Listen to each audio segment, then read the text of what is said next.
bo'ldi. Boshqa hech qanaqa siqilishlar yo'q sizni hayotingizda.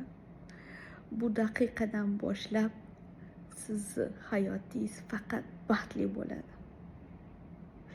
Siqilganlaringiz yetadi. Siz bilan man hozir bu daqiqadan boshlab faqat yaxshi, tinchlik, baxtli hayotni tanlaymiz. Boshqa siqilishlarni hayotimizda ushlamaymiz. Men bilan birga ko'zingizni yumib hozir tasavvur qiling. Hamma yomon, hamma yomon fikrlar, hamma siqilishlar, hammasi eski hayotda qoladi.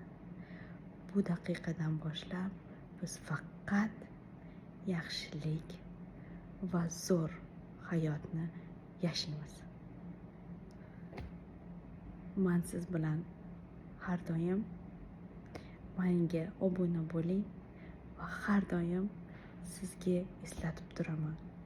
Sizni hayotingiz va sizni Alloh bu hayotga faqat baxtlikka olib keltirgan.